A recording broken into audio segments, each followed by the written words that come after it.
Bem, então vamos lá. Quem gostaria de falar? Hoje eu tô falante. Que bom. Maria Silvia disse, eu te deixei falar, eu disse, mas eu falei muito. Então, a gente conversou e a Maria Silvia trouxe uma situação primeiro, porque eu não conseguia pensar em nada, né? Até tive uma situação no final de semana, mas eu não conseguia me ver, não consigo ver o controle na situação em si. Mas a Maria Silvia trouxe uma ótima, se ela quiser contar, e daí eu conto a minha.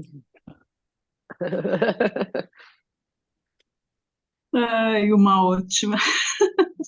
Tá bom, eu vou contar. É, então, essa questão do comportamento, né, que eu tento impor, na casa da minha mãe,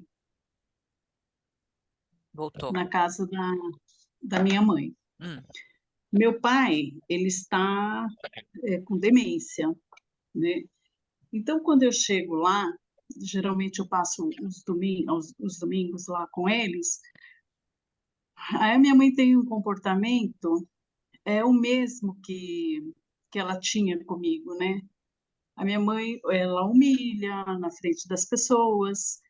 Então eu tento falar para ela mudar a forma dela agir, né? Porque tem hora que ela é mãe, ela trata ele como criancinha e, e tem hora que ela fica expondo. Então ele tem assim uns picos de lucidez, né? E ela coloca ele na assim, ela humilha, ela começa a falar de tudo que ele faz, né, de tudo, os comportamentos dele, né, negativos, tudo. Ela começa a contar na frente dele, né? E ele se vê que se entristece pela fisionomia dele, ele se entristece. Então isso, sabe, eu acabo ficando com raiva, eu acabo ficando com raiva. E aí eu tenho, né? No sentido, então seria o desejo por trás de ajudar. Então, o que eu tento falar com a minha mãe é isso, para que, porque se ela mudasse a forma dela tratar, ela poderia lidar melhor com essa situação no sentido de não se estressar tanto, no sentido que ela, né, mesma poderia se preservar. Então, toda vez que eu apareço por lá, eu prometo para mim, falo comigo que eu não vou falar, eu vou me calar, né? Porque não adianta, minha mãe não quer, porque cada vez que a gente tenta ajudar, de mostrar para ela, né, uma forma diferente para que ela se preserve, aí ela se volta, né, para mim. Ah, e você? E aí começa a colocar um monte de defeito, porque você é isso, você é aquilo, e vem você ficar aqui, que não sei o quê, tudo aqui, assim. Então, por trás existe o desejo de ajudar, né? Mas que não adianta colocar para ela, porque ela não vai mudar, ela não aceita, né? E isso me entristece, me deixa chateada, né? Uma por estar vivendo essa situação, porque é triste, né? Você vê seu pai indo embora, né? Mas, por outro lado, a forma como ela lida é muito pesado, mas ela não quer mudar. E então, o desejo por trás é ajudar. Agora, que eu falei, eu não sei aí onde entra o manipular, de repente se entra nessa questão de, de falar com ela, né, para que ela agisse de forma diferente. Eu não sei se aí seria a manipulação. uhum. Tá, então você consegue perceber que existe o comportamento, o que está por trás, né? O que você percebe como comportamento que tem por trás é o desejo de ajudar. Uhum, sim. Manipulação não, e a imposição dessa vontade, ou do seu desejo. Se existe uma imposição, Uhum. no fundo, sim, né? No fundo, existe uma imposição, porque eu sei que não adianta, né, ficar falando com ela. Mas todas as vezes eu falo, eu acabo falando, eu acabo repetindo, né, esse comportamento. Tá, então a questão é aí que você sabe que não adianta falar, que é o comportamento dela, que você está tentando ajudar porque você acredita que se ela fizesse dessa forma seria melhor para a relação, para os dois, enfim, pra um bem-estar melhor da relação. Então você tenta, através Sim, dessa fala, ajudar e percebe que em algum momento existe uma necessidade aí de estar impondo a forma como você pensa ou como você gostaria que fosse. É isso? uhum, sim. Tá. Então tá bom, vamos ficar com esses dois aqui. E vamos lá, Duda, o que dela complementa o que você traz? Então, daí é isso, né? Porque eu até passei por uma situação com o Fabrício no final de semana que ele saiu e não atendeu o telefone e tal. Mas eu não, eu acho que eu fiquei ansiosa mais pela preocupação em si, mas eu não vejo um controle, não consigo olhar isso como um controle. Mas eu perdi a minha tia ontem, né? E foi essa situação que a Maria Silvia trouxe e da doença do pai, e eu relacionei com isso, porque a minha tia tinha Parkinson e foi evoluindo para uma demência, né? E, e ontem, quando ela faleceu, e todo esse tempo que ela viveu doente, eu não consegui conviver com ela, né? Porque quando ela era viva e quando ela ainda estava consciente, eu sempre tentava, de alguma forma, impor a minha vontade de que ela ficasse bem, de que ela, de que ela buscasse um tratamento, de que ela buscasse uma ajuda. Então, eu acho que a imposição era mais nesse sentido, assim. Às vezes eu vinha com notícias novas, né, de medicamentos, de coisas novas que eu gostaria que ela fizesse. E nunca foi da vontade dela, né? Às vezes ela fazia uma vez, mas ela não tinha continuidade. E desde que ela começou a ficar muito doente, eu não a vi. Eu não consegui lidar com ela daquele jeito, né? Ela foi uma pessoa super importante na minha vida. Então, não sei, eu acho que o que eu fiz foi fugir de olhar para essa situação. Eu não consegui emocionalmente lidar com isso. Porque no momento que ela era viva, eu tentei controlar, no momento que eu não consegui mais, que eu já sabia que não ia funcionar nada daquilo que eu já tinha tentado, eu, tipo, desisti da convivência. Ou seja, você não conseguiu ficar na convivência, eh, mesmo ela não aceitando a tua ajuda. É Uhum, isso? é isso. É Antes porque daí dela depois ficar ela foi. doente, como era a relação? A gente era muito próxima, né? Ela era muito minha amiga, assim, de sentar e conversar. Ela era uma pessoa muito boa. Então eu gostava de trocar. Era uma pessoa que não julgava, era uma pessoa assim muito carinhosa, afetiva. Então a gente tinha uma troca muito positiva. E também eu acho que isso, quando ela foi perdendo essa capacidade, ela nunca perdeu a capacidade de ser afetiva, mas a capacidade de discernimento foi que eu não, que daí eu via que não tinha mais volta. Uhum. Tipo, ai, agora é um caso perdido. Tipo, eu não consegui mais conviver. E trazer isso para você hoje, se relaciona, consegue perceber que tipo de sentimento tem por trás dessa fala? Ah, é triste, né? Tô aqui segurando, mas é triste porque daí eu me privei de conviver com ela.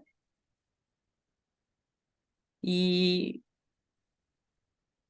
e talvez se eu tivesse soltado mais, deixado, tipo, é desse jeito, e mesmo assim ter acolhido teria sido diferente, né? Eu teria passado mais outros momentos com ela, além daqueles que eu já tinha, né? Mas eu tenho tristeza. Uhum. É, tem formas, né, da gente olhar para isso quando você traz a questão do não conviver devido a essa dificuldade, quando você fala sobre o fugir, né?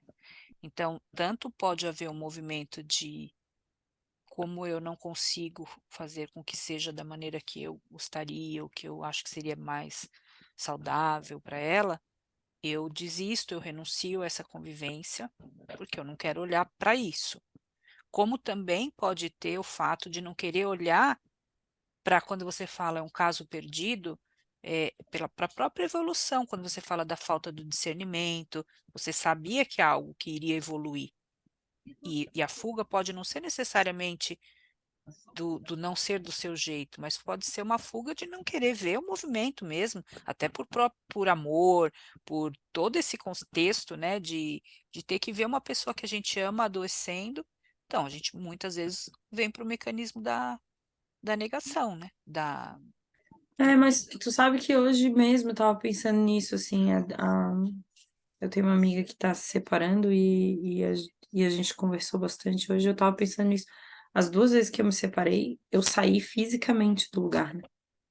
Uhum, uhum, Então, mais uma vez, tipo, eu não controlo, eu não consigo, isso não funcionou do meu jeito, eu me tá. retiro. Então tá bem. Então você conseguiu fazer essa conexão. Importante. Ficar com isso, então. Então, o que que a gente está olhando aqui, né? A gente começa a olhar para alguns comportamentos sob o ponto de vista da codependência, sobre a necessidade, né, do controle e de como ele se manifesta nas relações. Vejam que não estamos falando necessariamente de uma relação afetiva, conjugal, mas de outras relações, né? Então a gente já vai olhar para como entra aí o movimento da autocompaixão, que é o foco aí da gente estudar. Mas ok, consegui entender aí a tua conexão. Quem mais? O meu tá bem parecido com o da Duda, no sentido de, com minha mãe, né? Que eu compartilhei até com a Cláudia, tá? E a Cassiana. Porque, tipo assim, ontem, minha mãe não quis tomar banho. E aí eu fiquei ontem, com relação à minha mãe e meu pai, tá, tipo assim, tá bem equilibrada a situação, apesar de ter sido muito difícil. Foi bem difícil mesmo, fiquei quase em pânico, mas aí fui tranquilizando minha criança e estou conseguindo olhar para cada um como adulta, não mais desesperada como criança. Mas a situação que ontem realmente me descontrolou foi minha mãe não querer tomar banho, porque ela tá, depois da última queda que ela levou, ela estava fazendo xixi na cama, né? E aí começou a usar fralda. E aí ela não quis tomar banho de jeito nenhum, e eu fiquei com medo dela pegar uma infecção urinária. E aí eu fiquei assim, acabada, desesperada. Vá tomar banho impondo, né? Vá tomar banho. E ela, eu já tomei, eu digo, não tomou. E tipo, é, fazia muito tempo que eu não fazia isso. Eu estava assim, meio que. é, eu estava brigando, ela com demência e eu brigando com ela, entendeu? Assim, totalmente fora de controle, assim, eu querendo controlá-la, né? E vai tomar banho, você não tomou, eu já tomei, vai tomar banho. Isso foi assim, eu acho que toda a minha energia foi gasta aí, sabe? E aí eu disse, então eu vou embora, aí foi a parte da manipulação. Aí, só que eu fiz já isso de uma vez e deu certo, né? Quando eu manipulei, deu certo. Só que dessa vez não deu certo, porque pai não estava lá, então ela não se sentiu sozinha. Porque da outra vez, quando eu manipulei, eu disse: olha, mas se você não tomar seu banho, eu não venho jantar. Eu não venho jantar. Eu só venho para sua casa quando você tomar banho. Aí deu super certo. Quando deu 3 horas da tarde, ela já ligou: minha filha, você vem, tomou banho, vou tomar. Aí foi tomar banho com raiva, mas foi, aí eu fui jantar. Deu certo. Só que ontem não deu certo, porque meu pai estava lá, então ela não se sentiu só. Então ela ficou realmente tanto dia sem tomar banho. Mas assim, eu disse: meu Deus, eu ainda estou controlando a vida, querendo controlar a vida da minha mãe, porque tipo, eu não vou brigar. Se ela disser que ela não vai tomar banho e se ela pegar uma infecção urinária, eu vou ter que aceitar.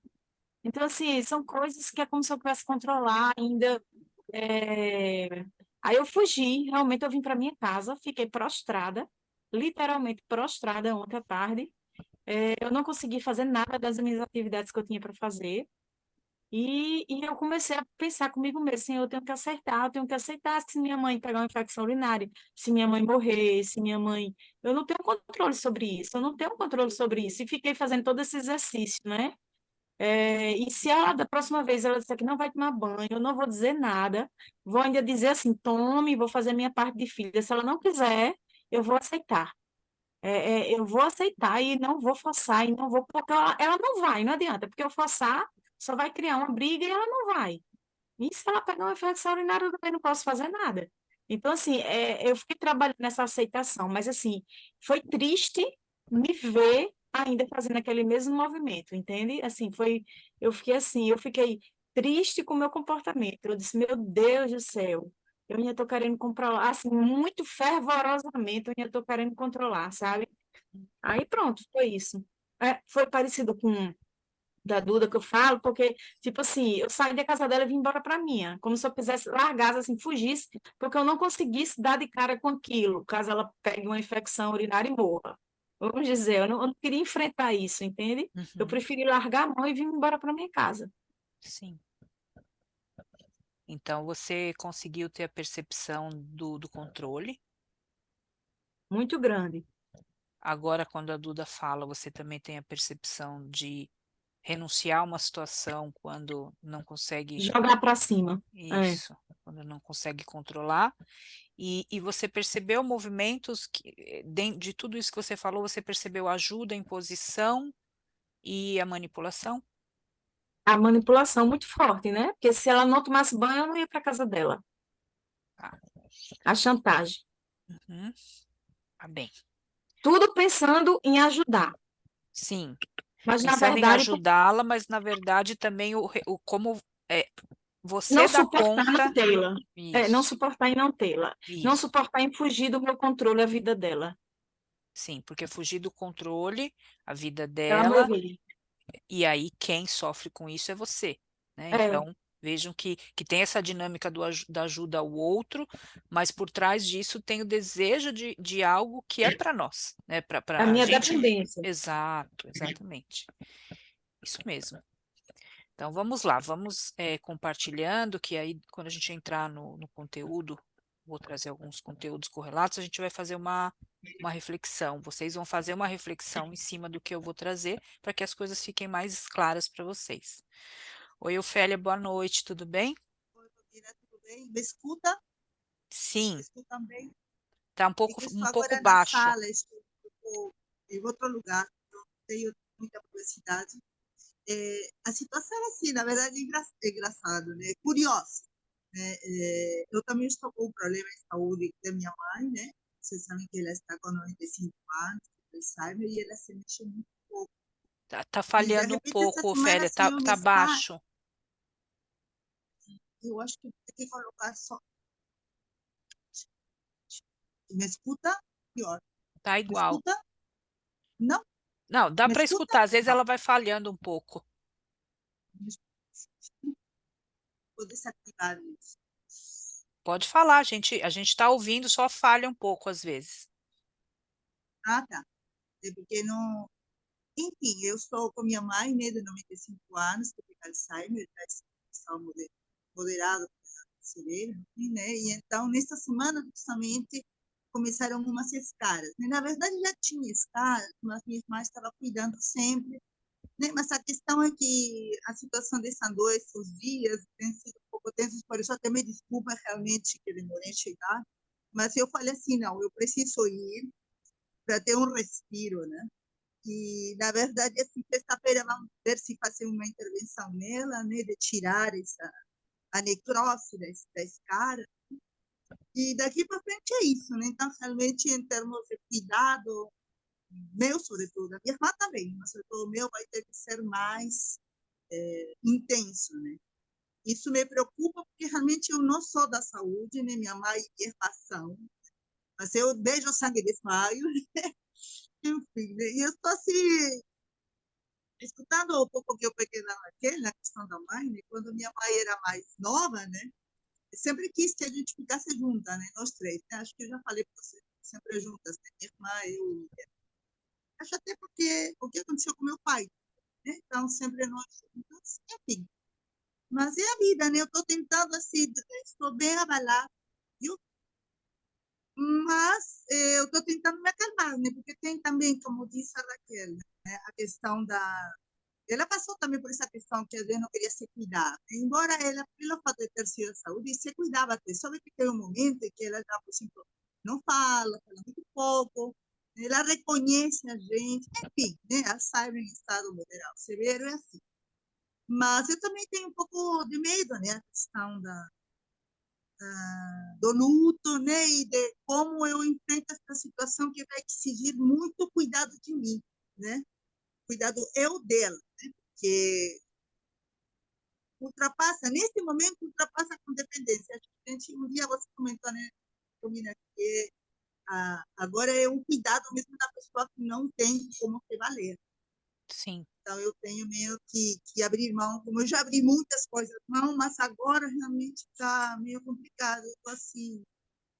E vamos ver, né, que sexta-feira, passando essa intervenção, o pessoal vai vir aqui em casa, porque a gente não quer levar ao hospital, porque ela não... Ela está com todas as vacinas, né? Todos os filhos que possam ter vacina de coronavírus, influenza, tudo ela teve, a bivalente, nunca pegou nenhuma desses três, né? Sempre usa máscara, sai. Mas a minha mãe foi semana passada, nesses dias, foi todos esses dias, sabe, que a gente não se viu, aconteceu tudo. Vamos levá-la para fazer eletrocardiograma e o eletro, né? E aí que meio tudo, enfim, coisas de saúde. Então, eu vim mesmo para ter um respiro, menina, né? Continuar dentro do que eu posso, né? Eu falei, não, eu vou chegar, eu vou dar um jeito de assistir, mesmo que eu não esteja assim tão animada, né? Como eu sempre costumo ser mais para cima, mas eu estou um pouquinho preocupada, né? Ter cuidado, estou bem preocupada. Que bom que você veio, porque veja, né, como as coisas, na verdade, você entra no momento em que a Raquel está falando de um assunto que se conecta com o que você traz, né? A gente está fazendo um exercício olhando especificamente para os padrões da codependência nas relações.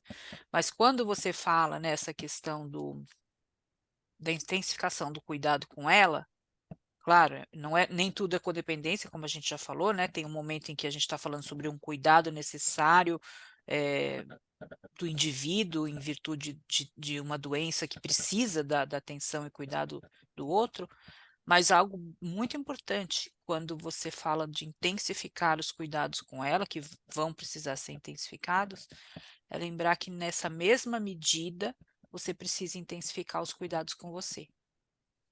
Porque quando a gente fala de cuidar de alguém adoecido, a gente também precisa lembrar de cuidar do cuidador para não adoecer. É como a gente fala na codependência que os familiares acabam sendo cuidadores. Então, eles precisam ser cuidados, né? Então, nós temos um olhar de cuidando do cuidador. Estamos cuidando de quem cuida, para que esse que cuida tenha aquela força que ele busca, que ele se fortalece para dar conta do outro. E quando a gente fala em qualquer tipo de cuidado na área da saúde, é esse mesmo viés, cuidando do cuidador. Porque se você não se cuida, você vai ter cada vez menos condições de cuidar dela.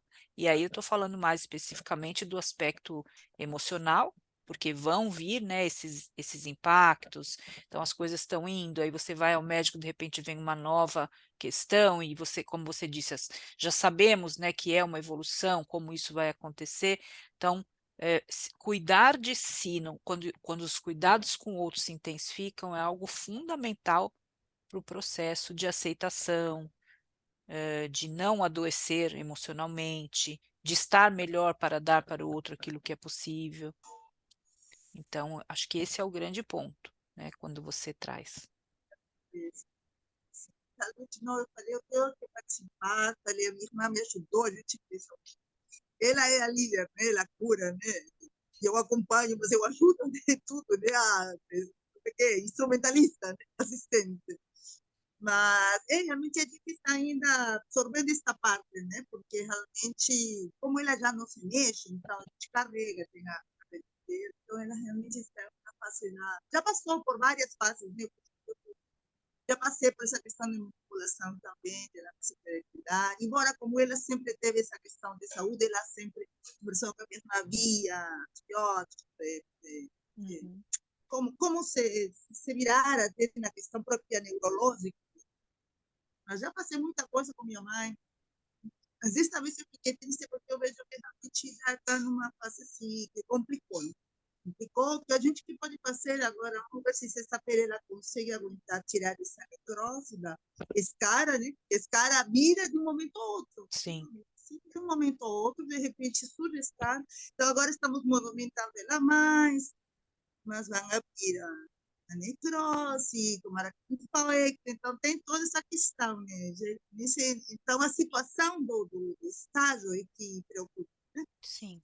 Mas você está certa. Eu falei, não, eu tenho que ir lá, conhecer um respiro, porque eu agradeço. E desculpa aí, mas justamente quando a Raquel estava falando disso, eu falei, olha, eu já passei por essa questão a mãe querendo manipular. E eu vou contar um dia se está a mamita. A mamita é uma coisa. Eu vou pôr um dia a foto dele. Ele é muito...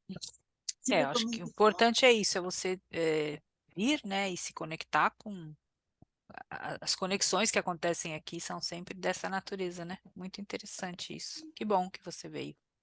Eu nem sabia se iria falar, eu ia ficar caladinha, mas quando eu falei a Raquel, escutei, eu falei, ah, meu Deus, não acredito. Eu falei assim, sabe, quando a gente vê a Raquel aí, de repente, porque são estágios, né? Aí, Uhum. de repente, a situação vai tendo um período, aí vai avançando. E aí a gente passa, não percebe até que tu diz, caramba, agora, né? Sim. Precisa mais atenção aí. Uhum. Tá Mas bem. obrigada, Então era isso. fique Eu estarei conosco, aqui então. no meu cantinho, não quero atrapalhar. Não, imagina, não está atrapalhando.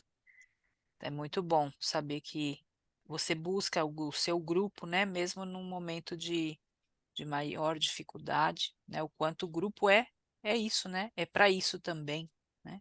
Muito bom. Eu fiquei avergonhada, eu falei assim, será que eu vou começar a chorar um monte? Eu falei, não, Ofélia, controla-te, Ofélia, controle, porque não adianta, né? Mas estarmos juntas assim já me dá força. Uhum. Sim, Obrigada. obrigada a você. Cláudia, quer falar a respeito do teu exercício? Eu estou bem emocionada. A Ofélia não quer chorar, mas eu fiquei chorando com a Duda, com a Maria Silvia, com a Raquel, e todas tem a ver, né? Agora a Ofélia também trouxe essa questão, e de uma certa maneira me remete já vai fazer quase um ano, mas quando minha mãe morreu também era uma situação meio parecida, assim, né? De demência e tudo. Então é um momento bem delicado. Eu acho que eu fiquei sensível. Mas eu trouxe para as meninas ali, o que eu trouxe foi em relação, como agora minha mãe já se passou um ano, acho que eu não tenho mais essa preocupação, digamos, agora eu acho que eu estou olhando mais para os filhos, né? E aí eu contei para as meninas recentemente, até expliquei, né, para Raquel e para Cassiana que sobre a questão do término do namoro da Brena, que parece assim uma coisa. Eu contei melhor, né, meninas? Acho que deu para vocês entender que, falando assim, mas sua filha terminou um namoro de 5 anos, ok. Mas, enfim, é porque era uma situação muito cômoda para mim, como mãe. A Brena tem 23 anos, fazendo a faculdade dela, namorava há 5, então vinha muito seguido em casa, sempre com o Bruno, eu fazia comidinha para eles, enfim, tá. Era uma situação muito cômoda para mim e eu, de uma certa maneira, me sentia manipulando, assim, né, tratando a situação sob controle, assim. E aí, enfim, ela começou a falar que não estava se sentindo feliz, queria terminar, enfim. Eu comecei a me angustiar e tentei, por um momento, impor. Várias vezes eu dizia para ela, Brena, relacionamentos não são fáceis, o Bruno é ótimo, talvez tu não vai, sabe, meio que quase uma ameaça, assim, talvez tu não encontre outra pessoa tão boa quanto, talvez tu vá ter várias decepções, não sei o que. Enfim, tentei impor, mas mesmo assim, chegou o dia, agora recentemente, que ela disse, mãe, terminei com o Bruno, e aí eu tentei assim, manipular bastante, porque eu sofri bastante, porque eu senti que eu perdi o controle, porque eu senti que ela é, fica mais em Floripa, veio muito pouco em casa. Eu estava acostumada que ela vinha muito, a minha filha vinha em casa, aquela coisa, sabe? Mãe que está sempre com os filhinhos. Então ela também quis ficar sozinha, sem namorado, e ela frisa muito para mim, mãe, fique tranquila, eu continuo a mesma pessoa, eu estou estudando, eu estou trabalhando, eu só não tenho o Bruno ao meu lado. Daí eu falo, pois é, Brena, mas quem está do teu lado? Eu quero manipular. Mas o que você está fazendo? Com quem você está saindo? Com que... Enfim, e nem tudo ela vai me falar, né? Teve momentos até que ela me bloqueou no Instagram para eu não ficar vendo, né? Chorei horrores, eu contei para Raquel, quando eu me dei conta que ela tinha me bloqueado, falei, meu Deus, ela me bloqueou para eu não ver o que ela está fazendo. Então, o que ela está fazendo? Enfim, minha fantasia foi a mil, enfim, mas no desejo de ajudar, eu acho que eu venho trabalhando isso em mim e vendo que realmente a gente passa quase com um luto, sabe? É um luto assim, porque ela vem bem pouco, bem menos, né, do que eu antes estava acostumada, mas eu estou sempre tentando me conectar com ela, sem julgamento, sem nada, sem querer também saber o que ela está fazendo nas horas vagas, né? Porque ela tem vida própria, mas é um exercício. Vou dizer que muitas vezes eu fico assim, parece que o coração apertado, enfim, é todo um movimento, né? Então essa foi a situação, é a situação mais recente, assim.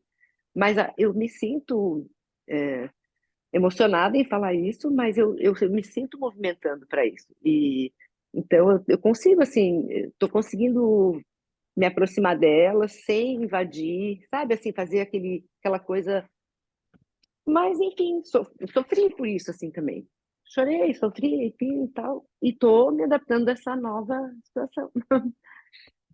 É uma É isso. situação, quando a gente fala da perda do controle sobre alguém ou sobre algo, é exatamente isso, né? É perda do É. controle no sentido de algo que para você ali estava tudo, como você falou, era tudo certinho, né? Ela, o Uhum, namorado, e de repente aham. parece que foge do controle das expectativas que foram geradas, né? Expectativas. Isso. É, exatamente. Uhum, Expectativas. Essas benditas expectativas é isso, né? A gente imagina que o ideal é esse, quando foge, né? Daí já tem que rever tudo, né? E esse rever, né? É sofrido, uhum. né? Como a gente sofre, né? É isso. E o que que você conseguiu detectar, então, quando a gente fala sobre ajudar, impor Eu e... acho que e Pode falar. manipular, né? É. É isso, assim, eu acho que a, eu vai sempre nessa questão assim de a intenção é ajudar, Uhum, mas o ajudar daí ele vem depois que você vai cavocando esse ajudar, daí você vê que você muitas vezes impôs, porque a tua expectativa era que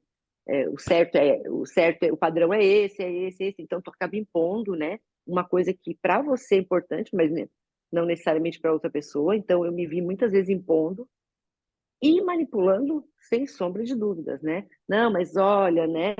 Se fizer assim, fica melhor, sabe? Manipulação sempre, né?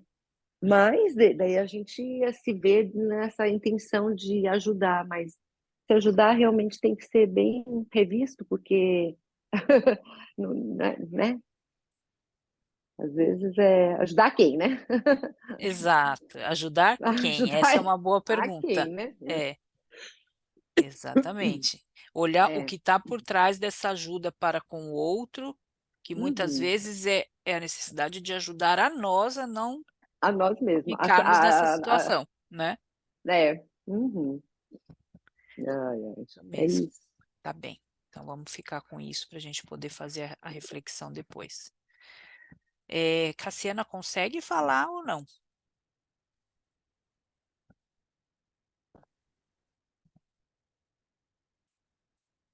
Não, tá bom. Então vamos Romina, seguir. Oi? eu tenho uma dúvida assim para tirar, porque assim, o controle é a máscara da ferida da traição. Sim. E qual é a traição que tem nessa parte de eu querer que minha mãe não morra? Tipo assim, de ficar nessa. A criança que quer ter a mãe para toda a vida. Qual é a traição que tem porque eu tenho esse controle? Não, ela não é somente a máscara da traição, ela está presente nas pessoas que sofrem a ferida da traição. Ela é uma característica forte, tanto é que ela é o que intitula a própria máscara da ferida, mas não necessariamente todas as situações de controle estão falando sobre essa dor, sobre essa mesma ferida. Pessoas que não têm a ferida da traição, mas que têm um comportamento codependente, têm o comportamento controlador também, sem necessariamente ter essa ferida. Entendeu? É, né? É. Porque a gente tem na codependência, quando a gente faz o estudo das feridas, pessoas que têm todas elas e não necessariamente de traição, e ainda assim são controladoras, né? Existem outras razões, a gente está falando aí mais por toda aquela situação que a gente estudou do trauma. Então, o trauma traz o estado de hipervigilância, que por sua vez nos coloca numa situação de controle, mas não necessariamente está ligado somente à ferida da traição. Certo? Bem, então vamos lá. Deixa eu aqui colocar para vocês o slide. Então, a gente fez o exercício.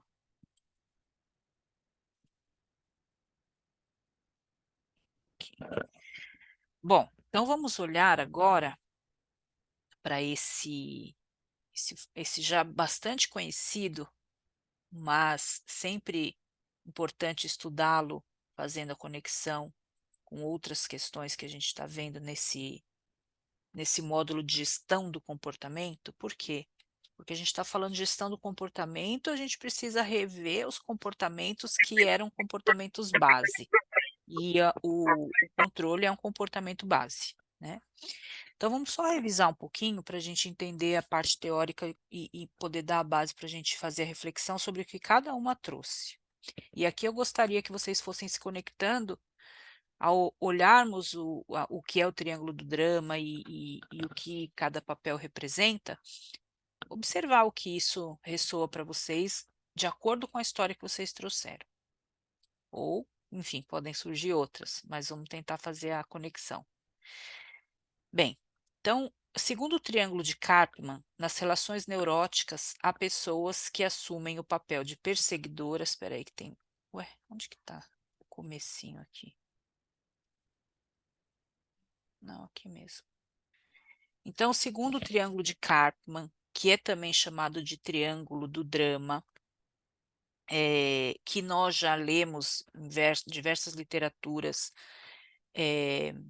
a questão de como ele se apresenta na codependência. Nas relações neuróticas, há pessoas que assumem o papel de perseguidoras, outras assumem o papel de vítimas e outras de salvadores. É possível mudar a posição e exercer papéis diferentes. Então, vamos imaginar isso aqui como se cada um, em algum momento, estivesse nesse papel, né? Então, existe uma relação, que é uma relação tóxica, uma relação neurótica, e nessa relação, enquanto um está como perseguidor, o outro está como vítima, e aí o outro vai para o de salvador. Então, em relações, né? Vamos tirar um pouco dessa questão dos nossos entes queridos idosos, né? Que muitas vezes estão em situações de cuidado, que eles não reproduzem necessariamente a outra parte, o outro papel. Nós entramos no triângulo sozinhos dessa vez. Eles não estão retroalimentando, como, por exemplo, numa relação tóxica, onde o indivíduo está com seu papel ativo ali. Eles muitas vezes não estão mais no papel, mas nossa dinâmica relacional nos mantém no triângulo. Então, o triângulo do drama, também chamado de triângulo dramático de Karpman, é um modelo de interpretação que surgiu no seio de uma psicoterapia chamada análise transacional. Esse módulo, a análise transacional, ela trata das transações, né? Então, quando a gente fala que a abordagem sistêmica trata das relações, é mais ou menos a mesma ideia. Na transacional, a gente trata de como as coisas se relacionam ou, né, essa transação entre os papéis, entre os indivíduos. Esse modelo apresenta um esquema das interações humanas destrutivas que ocorrem quando duas ou mais pessoas estão em conflito. Então, vejam, as situações que vocês trouxeram mais especificamente sobre os pais e mães em situações de demência, por exemplo, essa interação humana destrutiva, ela provavelmente está sendo vivenciada por vocês, né? Não tem a retroalimentação do outro, mas tem a retroalimentação da situação, que é uma situação destrutiva no sentido de aonde ela te coloca nessa situação de dor, de sofrimento, de necessidade de controle versus aceitação da doença. Então, não é uma interação destrutiva para com o outro, mas é uma interação destrutiva ou não saudável ou de muita dor e tristeza com a própria relação, né? Não com o outro necessariamente. Quando a gente fala em outras relações, a gente pode estar falando sim em relações humanas destrutivas, onde os indivíduos estão retroalimentando essa situação. Então, muitas vezes, quando a gente não tem o outro dentro do triângulo, a gente não vai ter assim, eu com o papel do salvador e o outro lá na vítima, porque o outro não está interagindo comigo no triângulo. O outro sai de cena, seja porque ele é idoso ou porque ele não está retroalimentando esse triângulo, mas nós ficamos presas no triângulo, porque o triângulo é uma dinâmica relacional. Então, se a gente não tiver o outro, enquanto a gente não assumir para nós a nossa parcela, o nosso olhar, a gente fica sozinho naquele triângulo. Pode falar, Duda. Então, mas daí no caso do que me aconteceu no final de semana, eu não consigo me ver engajada nesse triângulo mais. Tipo, a Uhum. situação aconteceu, eu não agi em nenhum momento de forma com que eu sempre agi, mas a minha ansiedade foi lá em cima. Porque, claro, eu não estava controlando, não estava tentando controlar, não agi contra o outro, eu simplesmente me retirei. Uhum. E daí eu não soube lidar comigo, porque daí a minha ansiedade foi num lugar assim de muita agonia. Então, mas esse me retirei, que eu digo, é um retirar-se diferente, por exemplo, quando a gente fala de uma situação em que o indivíduo ele não está retroalimentando porque ele não tem troca nessa relação. Por exemplo, a pessoa que está com demência, dependendo do grau, ela não tem troca nesse sentido, né, de retroalimentar. A gente está presa no triângulo da relação pelo nosso próprio padrão. E aí eu entendo que você está dizendo que você se retirou da situação, ou seja, não tentou controlar, não tentou ajudar ou não tentou impor, mas é no próprio padrão, é o padrão, né? Então, você tentando sair do padrão, o quanto que esse padrão em algum momento te traz de novo, talvez até de uma forma que você não perceba, e que pode ser ele o deflagrador dessa ansiedade. Vamos ver como é que corre isso aqui para ver se te traz algum insight nesse sentido. Esse modelo foi escrito pela primeira vez em 1968 e quem o desenhou foi Stephen Karpman e ele foi divulgado inicialmente em um artigo chamado Contos de Fadas e Análise de Roteiros sobre o Drama, e ele fala de drama relacional mesmo, né? Por isso que é o triângulo do drama, drama relacional na relação com o outro e na relação conosco. E esse teórico visualizou 3 papéis básicos nesses ditos contos e foi assim que nasceu o triângulo do drama de Karpman. Muito bem. Atualmente, o triângulo do drama tem uma aplicação principalmente terapêutica. Por isso, claro que dentro dos modelos psicoterapêuticos aplicados à codependência, é sempre importante observar essa dinâmica, como dinâmica presente nessas relações, porque são relações tóxicas, relações muitas vezes abusivas, relações difíceis, conflituosas. Então, ele se faz realmente presente porque existe essa dinâmica relacional na codependência, na dependência afetiva e outras situações. Trata-se de um esquema muito funcional, ao qual os pacientes costumam ser muito receptivos na psicoterapia. Por quê? Porque ele nos permite enxergar o que talvez seja doloroso, mas a partir do momento em que a gente tem um entendimento da dinâmica, né? E aí, quando isso acontece, a gente consegue ter uma tomada de consciência sobre em que local, em que momento, em que situação eu estou impondo ou ajudando, ou impondo, ajudando e terceiro item que eu falei para vocês, Manipulando. manipulando. Manipulando. Exato. Então, nesse sentido, quando eu tomo a consciência de um dos três comportamentos ou dos papéis que eu estou vivendo, isso me traz a possibilidade maior de me comprometer com a mudança, porque eu trago para mim. É sobre mim, é sobre a minha relação, é sobre a minha forma de se relacionar, né? Então, mais uma vez, não é sobre o outro, mas é sobre o que me coloca nessa condição. Vocês já sabem, né? Então, aqui é o triângulo, perseguidor, salvador e vítima, são os três papéis.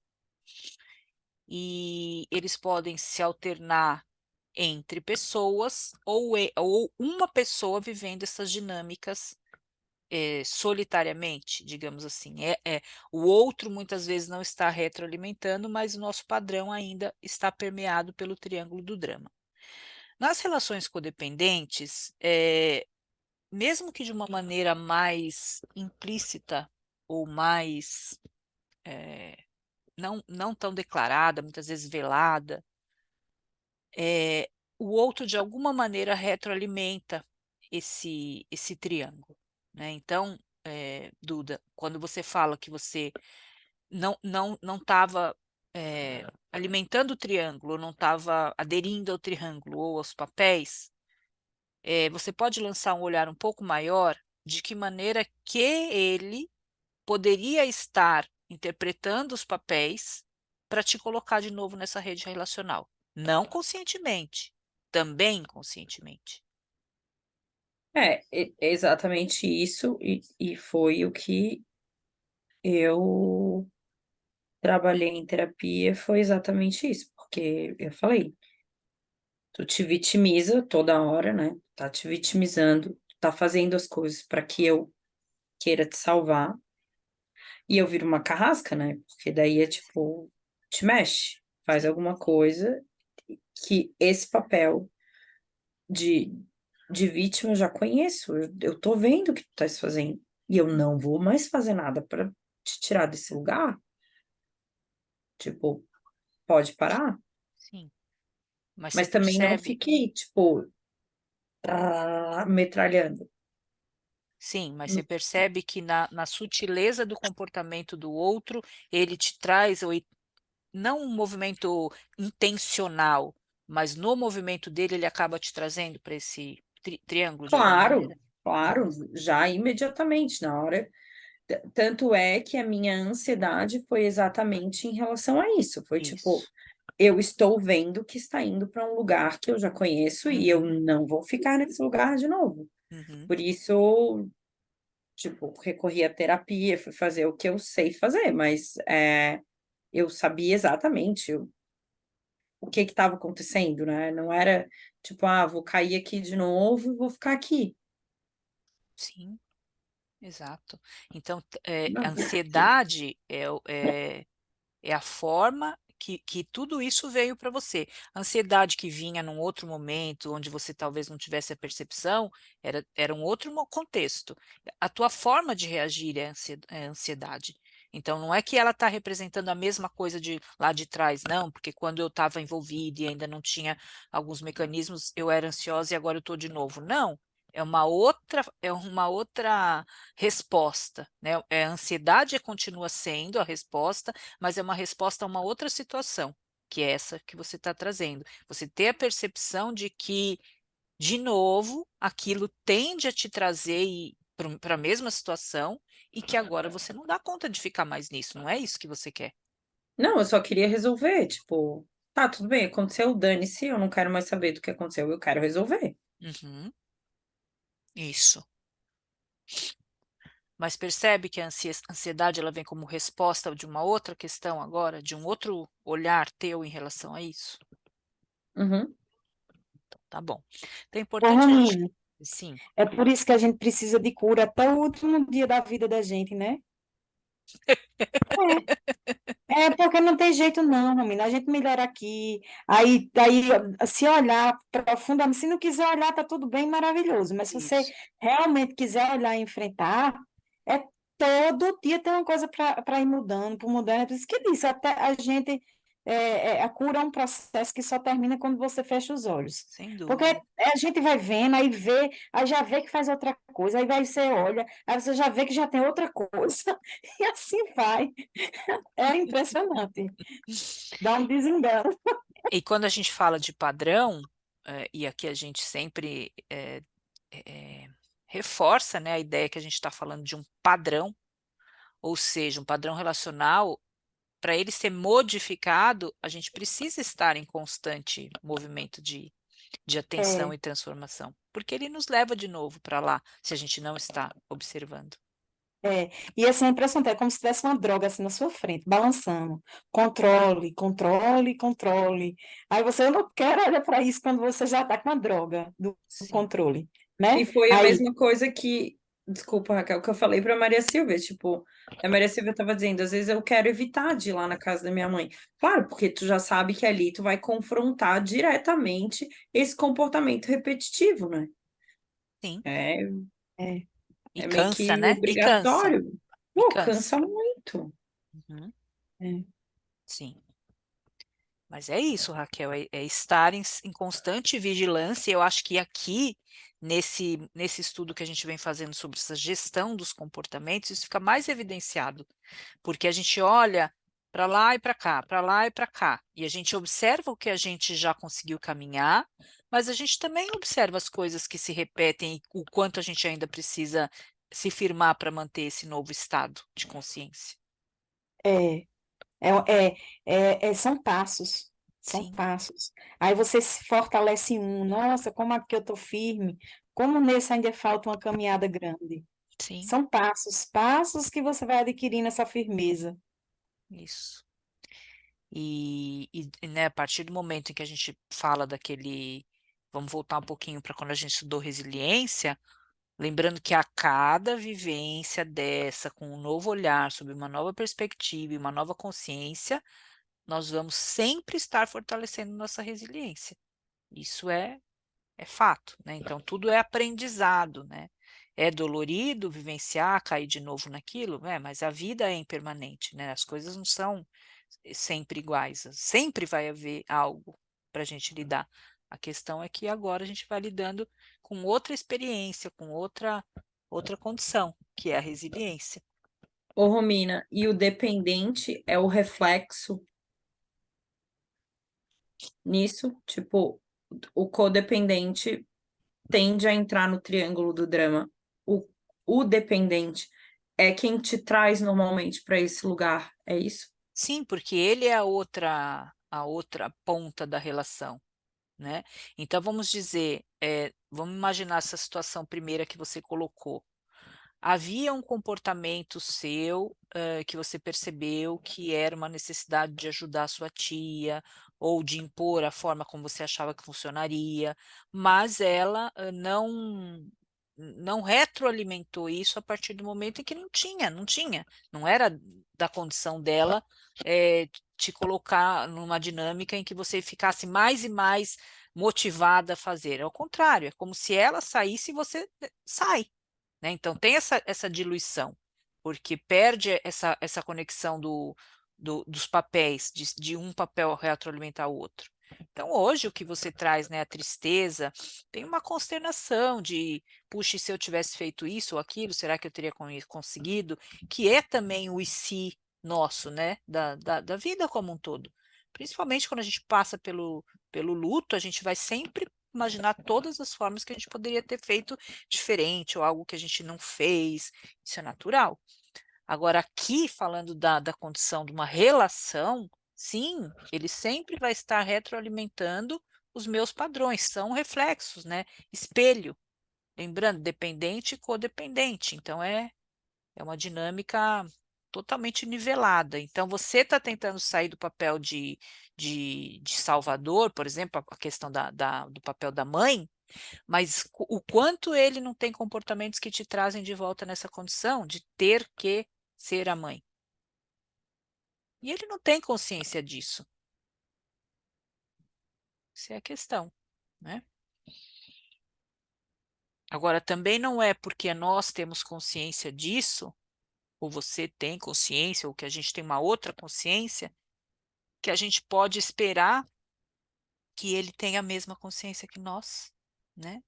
É aquela história do tempo de cada um, né? Então, às vezes a gente quer ajudar, quer mostrar caminhos que para nós funcionam, mas se o outro não tem a prontidão para enxergar isso, é que nem tirar a borboleta do casulo antes. Ela não está pronta para se transformar, ela está num outro momento. Claro que quando a gente faz o movimento e o outro adere, quanto mais a gente puder fazer no sentido de apoiar, de mostrar, isso é amor. A gente ama e a gente quer que as pessoas melhorem. Mas quando a gente percebe que a gente está fazendo algo para o outro, que o outro não tem consciência, ou a gente aceita a condição que ele está, ou a gente vai precisar se retirar. Porque a convivência fica muito difícil. É aquilo que a gente fala de os relacionamentos, quando um caminha demais e o outro fica lá atrás. Em algum momento essa corda esgarça. Agora, ok, eu aceito que essa pessoa tem um tempo diferente do meu, mas eu vejo que essa pessoa também está lutando para chegar em algum lugar, ok, eu vou aceitar que o tempo dele é diferente. Mas não, eu não vejo nenhum movimento de busca para um dia, quem sabe, chegar em algum nível de consciência parecido com o meu, aí é que começam a vir as escolhas, né?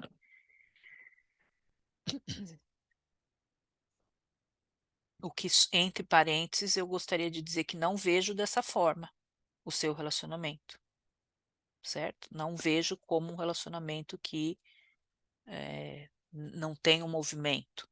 Tem um movimento, mas o próprio movimento tem uma dinâmica diferente da tua, né? Considerarmos a tua busca, você é uma buscadora, nós somos buscadoras, mas muitas vezes não nos relacionamos com buscadores no mesmo nível. Nunca esqueço acho que a primeira terapia que eu fiz, eu tinha 18 anos, aí, lógico, né, já eram os primeiros momentos das relações tóxicas, aí a psicóloga falou assim para mim, você não tem culpa de ter uma BMW e ele ter um Fusca. Eu falei, você corre mais, vai fazer o quê? Se ele anda devagar. Eu falei, entendi. E é isso, né? O quanto a gente está disposta a desacelerar e ficar emparelhado ali com o Fusca, mas numa boa, mesmo tendo uma BMW, eu renuncio. Eu sei que eu posso, mas eu renuncio. Eu sei que eu posso correr, mas eu fico aqui no Fusca do lado mesmo.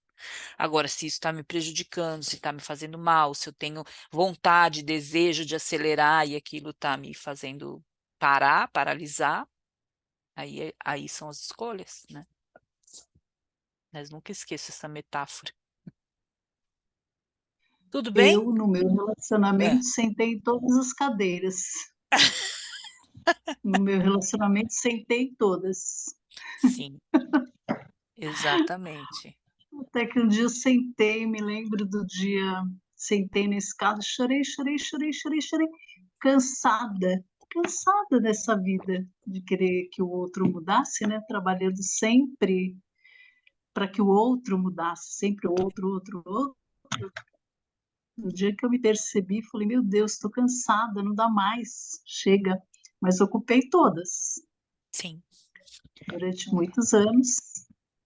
viveu no Ô, triângulo.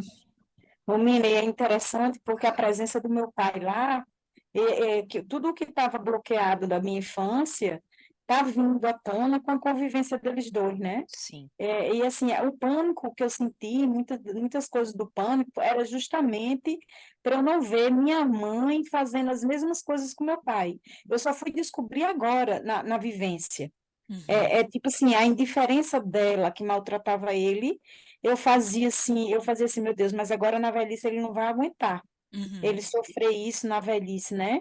Aí, esse, meu pânico também era isso, né? E aí é interessante que hoje, na hora do almoço, meu pai chegou e disse, porque quando meu pai chegou, ela já disse assim, vixe, como ele tá acabado, eu fui casado com esse homem, o pobre tinha acabado de chegar da cirurgia do coração, abatido, amarelo, e ela já deu logo essa tacada nele, né? Eu disse, pronto, ele não vai aguentar, não. E ali, Ô, aí eu, Raquel, pausa. Isso porque ela tá com demência, né? Imagine se ela ah, tivesse sana. é, pois Como bem, era, né? aí eu disse, pronto, não vai aguentar, né? Quando foi hoje, hoje ele chegou para mim na hora do almoço, ele disse, minha filha, sua mãe disse, Reinaldo, você está até melhor, você está até melhor. A fisionomia dele, né? Aí eu olhei assim para ele, aí eu disse, e eu não querendo me meter em nada, mas eles trazem para mim, eles trazem. Eu me vi, pronto, era essa situação eu criança, eles trazendo para mim, como se fosse para eu dar conta do que ela fazia com ele, o que ele fazia com ela, e eu no meio disso, nessa loucura. Aí hoje eu olhei para ele, ele fez, eu disse assim, ela elogiou, pai, não se iluda não, prepare que vai vir a rasteira. Eu nunca disse isso a ele, porque ele não era um monstro, mas agora eu consigo ver como adulta. Ela elogiou, eu fazia, não se iluda não, daqui a pouco ela vai dar uma rasteira e você vai ficar como ele ficava, agressivo, dando na gente quando era criança, quando via a rasteira dela, né? Sem briga, que ela não levanta a voz, ela derruba você assim, bem calma. Uhum. Então, eu fazia, não se iluda não, que vai vir a rasteira. Aí ele deu uma risada. Porque com 83 anos, ele não tem discernimento nenhum de saber o que é narcisismo, o que é abuso, o que é manipulação, ele não sabe nada do que é isso, né? Eu só disse para Sim. ele se preparar. Uhum. Mas, assim, de fora, né? Eu não estava mais como filha, eu estava como psicóloga, eu estava como a terceira fora da situação, entende? Uhum. Então, assim, é interessante tudo isso. E assim, é bom porque vai me curando, sabe? Porque no meio desse tumulto todinho com ela ontem, que ela fazia, eu adoro você, eu adoro você, ela dizia, porque eu mandava ela ir tomar banho. Aí ele chegou para mim e mandou uma mensagem à noite, minha filha, você é a melhor filha que existe. Então, assim, eu estou podendo experimentar o amor dele, que eu não experimentei, entende? Assim, o desamor dela foi a vida toda assim, né? Nessa hipocrisia, vamos dizer assim, mas o amor genuíno dele.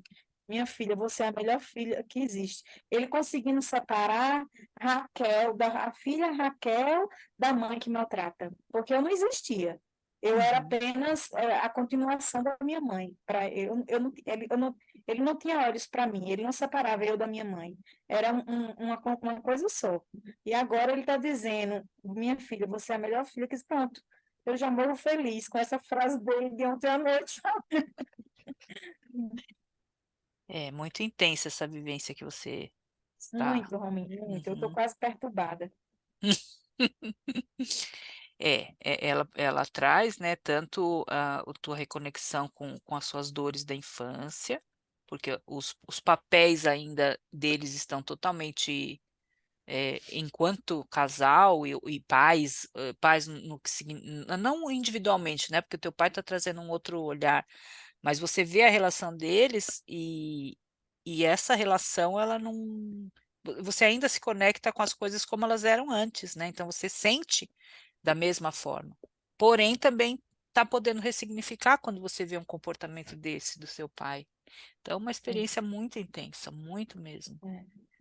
é, E sim, é preciso estar bem centrada, consciente, mantendo a sua percepção, separando o que é da criança, o que é do adulto, enfim. E nesse momento é um momento muito mais de aceitação deles do que são, do que conseguiram caminhar até hoje, entendimento de que tem coisas que não vão mudar, o quanto é. você mudou. Eu É estou isso. podendo ver as qualidades e os defeitos de cada um, Sim, né? E aceitar. exatamente. E aceitar.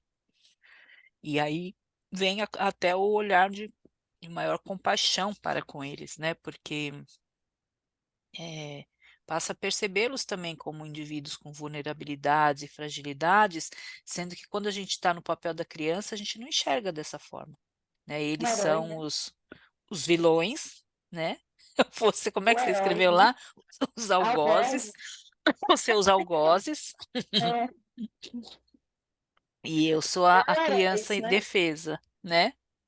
Ou são os vilões ou os heróis, né? No Exato, meu caso, são os algozes. isso.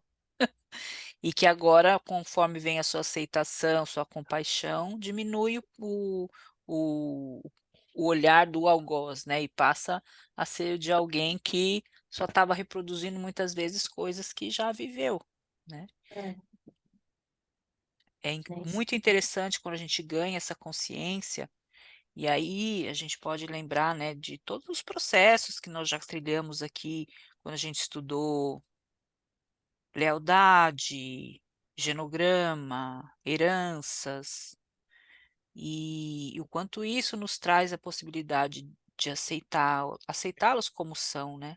Entender a história deles, como se deu, enfim, esse Eu acho olhar que o é. principal para mim era que meu pai tivesse um olhar para mim de filha, Uhum, e não um olhar da extensão da minha mãe, sabe? uhum, sim. Te visse na sua singularidade, né? Enquanto indivíduo, filha, e não É, extensão da mãe. Uhum. é, Que bom que isso está acontecendo. é, Vai ser com certeza uma vivência curativa. eu também acho. Eu queria comentar Pode sobre essa falar, Ofélia. questão, que eu acho que eu comentei que meus pais chegaram a.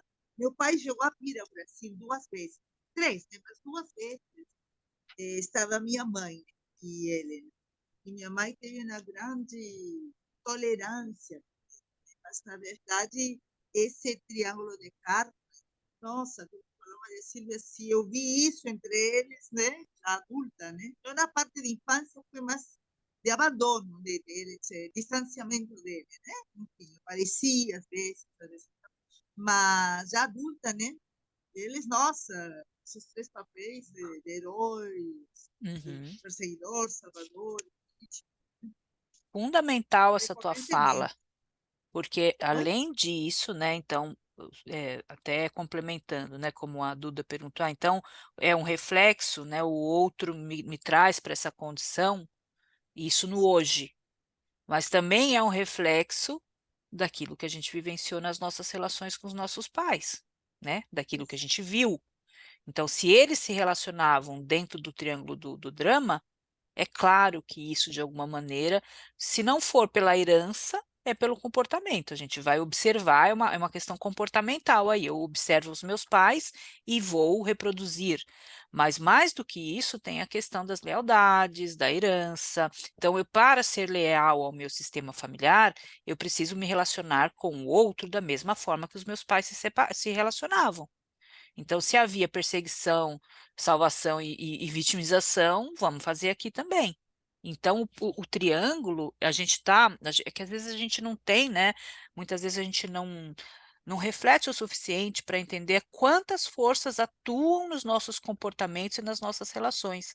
Não é só o nosso empenho, mas tem a força do outro, com o campo histórico do outro, né? Imaginem, tem o outro e a família do outro. O que o outro traz da família dele. Tem nós e a nossa família. Então, isso tudo se interrelacionando, são muitas forças que atuam. E com isso, claro que nós temos dificuldade de sair do padrão, porque muitas vezes não é só sobre nós, mas sobre todas as forças. Mas ainda assim, ganhando consciência disso, a responsabilidade da mudança é nossa, porque a gente ganha percepção e consciência. Mas sim, faz todo sentido. Tudo isso que vocês estão trazendo, vocês podem também correlacionar com as famílias de origem, né? E não só com a relação atual. Bom, Na verdade, oi. essa questão de aceitar, de ter compaixão, né, com o que eles. Quer dizer, a outra vez que você estava falando, inclusive, maneira da autocompaixão, eu refleti bastante, né? Porque eu pensei assim, eu sou muito exigente até comigo mesma, né? Aí eu Sim, falei, mas porque a partir do que você falou esse dia, que a gente teve aula, né, o encontro, a aula, eu falei assim, não, mas a gente merece, né? Então, eu estava me olhando, não mereço eu me sim, perdoar, né? Eu não mereço eu aceitar tudo que eu passei nessa relação, né? E, na verdade, é a resiliência que você disse, aprendi alguma coisa. sim. Agora, em relação aos meus pais também, mas, sem dúvida, a gente acaba refletindo nessa relação do triângulo Sim, a gente e ganha aceitá-los. compaixão, a compaixão e aceitação a partir do momento em que a gente também mergulha na história deles, né? Sim, Então, é, minha mãe se relacionava num triângulo e como era a relação dela eh, com os pais dela, como era a relação dos pais dela, o que que ela viveu na história dela. Então, a gente vai sim, ganhando essa consciência, né, de que só podemos realmente aceitar e perceber que aquilo que nos foi transmitido muitas vezes vem por um padrão transgeracional e não começou ali com a perversidade da minha mãe ou do meu pai para comigo. Não, né? Então isso a gente já ganha compaixão e compreensão, mas existem situações em que a gente às vezes fica uma vida toda ainda, né, focado no que o outro me fez, então por isso eu sou assim. A gente fica preso, a gente não sai daí. Ô, Romina, e sabe o que que eu noto também? Que eu me misturo muito com as histórias dos outros. E quando eu me misturo, eu entro exatamente aí, Uhum. exatamente nesse lugar, desse triângulo do drama, sabe? Para defender a pessoa, para proteger a pessoa, Sim. mas sempre, ou para ajudar a pessoa a se vitimizar, é sempre nesse lugar. Uma das minhas melhores amigas está se separando e, tipo, os 2 primeiros dias depois que ela me contou, parecia que estava acontecendo comigo, né? Eu fiquei arrasada. E até hoje ela me ligou, a gente ficou um tempão no telefone e eu disse, ai, finge que eu sou ele e fala tudo que tu quer dizer. O que não, tu não consegue falar, faz de conta que eu sou ele, agora fala tudo.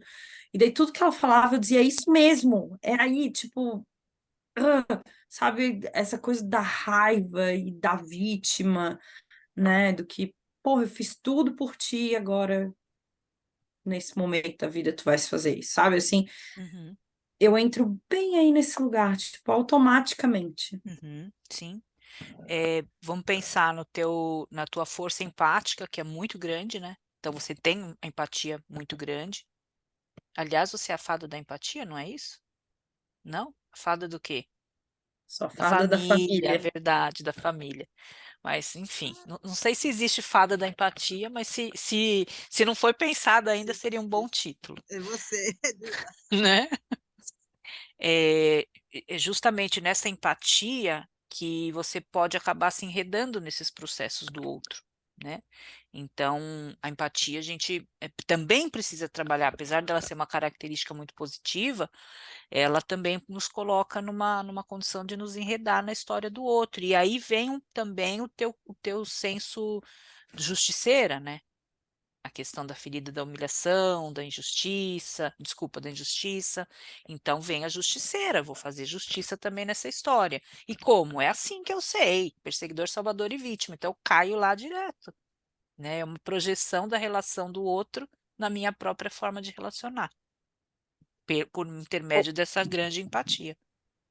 ô, Romina, Exatamente. Desculpa, Raquel. Só para eu falar, que, tipo, eu dei um exemplo que é de relacionamento, mas isso acontece, eu queria dizer que acontece com qualquer um Sim, deles. sim, exato, exatamente. Fala, Raquel. ô, Romina, será que isso daí, porque assim, eu noto que nisso daí eu desacelerei nesse aspecto, sabe? De, tipo assim, de adentrar na vida do outro e meu, querer salvar aquela situação.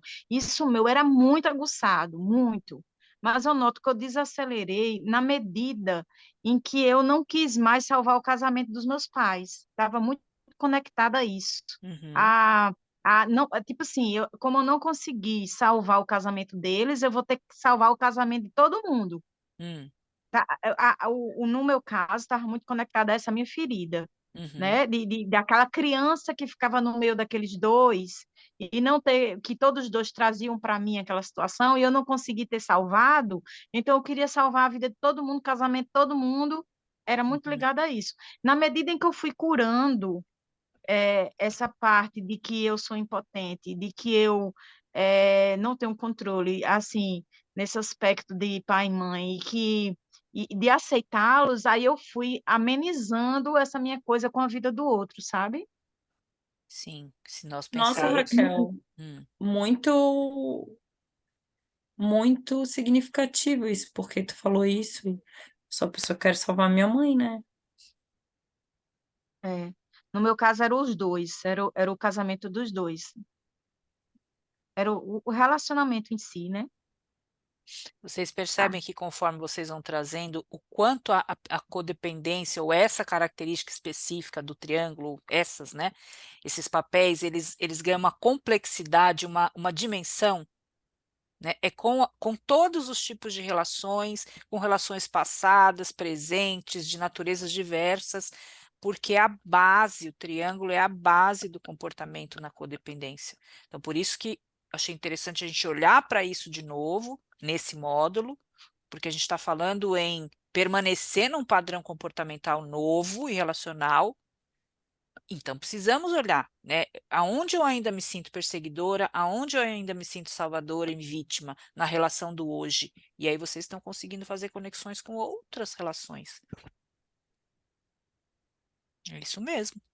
E quando você diz, à medida que eu aceitei a minha impotência perante, né? O que os 12 passos falam quando falam sobre lidar com a codependência?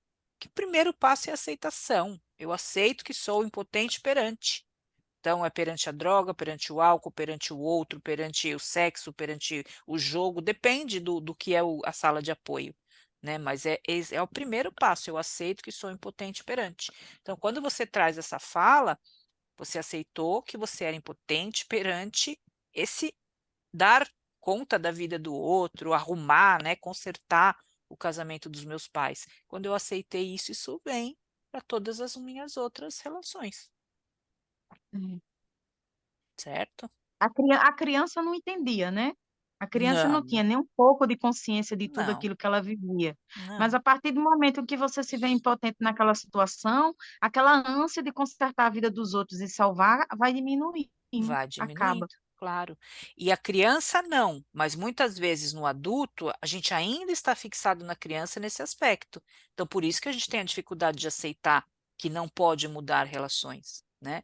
Então, quem está dizendo lá dentro muitas vezes é a criança, porque é um comportamento que, se nós olharmos, está tão claro para o adulto que ele não tem esse papel, ele não tem essa condição de salvador, que ele não vai consertar o mundo, mas isso é uma visão infantil. Uma visão infantil é a visão do amor cego, né? O amor cego é aquele amor que nós fazemos tudo e todas as coisas, ser leal, ser fiel, passar por cima dos próprios limites, porque o meu amor é cego, eu só quero fazer o que tem que ser feito, não importa, né? Eu não estou vendo mais nada. Então, amor infantil é o amor cego. Quando vem a potência a impotência, a aceitação da impotência, a gente tem um olhar do adulto para isso. Quem aceita é o adulto, né? É, até porque quando a criança, quando a gente vai domesticando, vamos dizer assim, essa criança, acolhendo ela, aí ela vai parando de ter esse chilique. Você vai, o adulto vai ali se sobressaindo perante a criança, né? Sim, para de ter o chilique, para de ter o pensamento mágico, né? Vamos imaginar que as crianças, a criança em determinada fase da vida, a conexão dela com o papel de herói, ela acredita mesmo. Às vezes não tem criança histórias de crianças que às vezes se machucam porque achavam que podiam voar, colocar uma roupa do Superman, do Batman e vestir Verdade. aquele papel, porque para a criança aquilo realmente pode acontecer até, né, ela for crescendo, amadurecendo e perceber essa desconexão com esse pensamento mágico. Mas nós, no adulto, muitas vezes ainda estamos conectados com a ideia infantil de ser super-heroínas. É totalmente infantil. Nós não somos. E ser super-heroína é salvar os pais, é salvar o relacionamento, é salvar o outro, é consertar, consertar, consertar, dar conta, né, das injustiças da vida, inclusive. Então, é totalmente da criança. Tudo conversa, né? Tudo vai conversando. Feridas, lealdades, tudo vai fazendo, a gente vai conseguindo desenhar. Então, vamos lá, agora vamos olhar um por um. Então, o triângulo do drama de Karpman prega a existência de 3 papéis básicos. Eles são assumidos por meio do eu interno em situações de conflito. Então, o meu eu interno diante de uma situação de conflito, e aqui a gente está falando dos conflitos relacionais, assume esses papéis. Ou quando vínculos neuróticos têm início, né, os relacionamentos em que há essa troca disfuncional, essa retroalimentação da neurose ou do padrão destrutivo. Tais papéis dão lugar, por sua vez, a transações comunicacionais errôneas. Claro que para a gente perceber em que papel a gente está, a gente vai se valer do quê? Da análise da comunicação. De que maneira eu falo, de que maneira eu me posiciono, verbal e não verbal. Então, é a comunicação que vai me mostrar.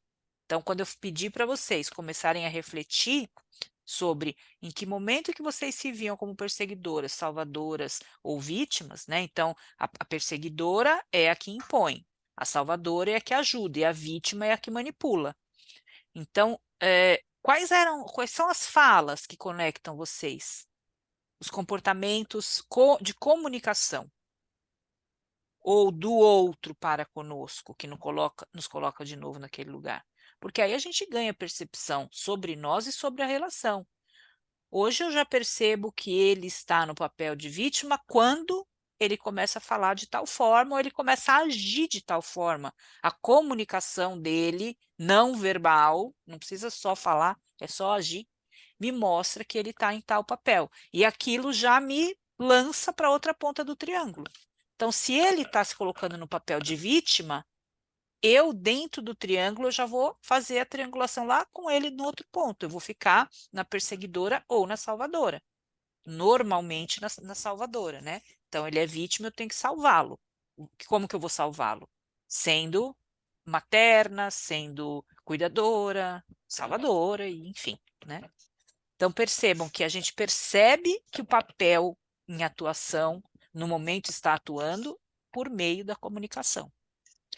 E tais transações, de acordo com a psicoterapia transacional, recebem o nome de jogos psicológicos, né? Então, esses jogos nos fazem entender o que está acontecendo naquele momento.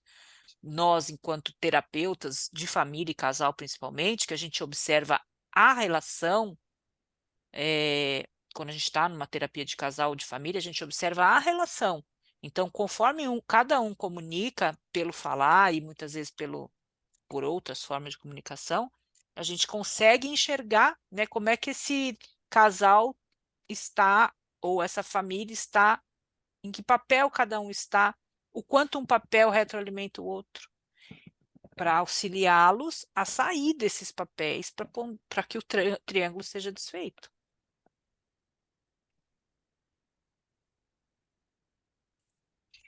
Perseguidor. Corresponde a quem se sente no direito ou na capacidade de julgar os outros e impor sua forma de ser, de sentir, sua vontade. Direcionam a sua concepção de justiça a tudo e geralmente padecem de uma condição muito comum, o mau humor constante e a irritabilidade. Então, no papel de perseguidor, existe uma irritabilidade, uma falta de paciência, um mau humor. Então, muitas vezes, por meio dos próprios comportamentos, a gente vai perceber que papel que a gente está, né? Então, quando eu sou perseguidora, eu sou muito mal-humorada, muito irritada, porque eu estou ali querendo que as coisas sejam do meu jeito.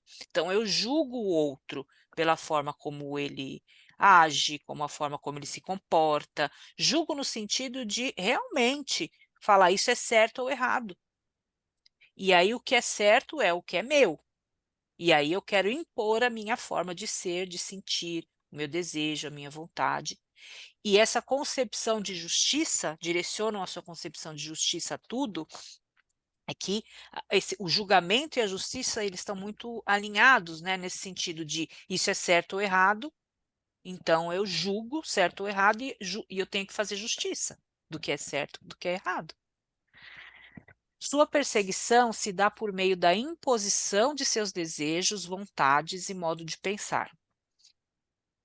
Então, aqui, para a gente se conectar com o papel do perseguidor, a gente tem que abrir mão das máscaras para conosco mesmo, né?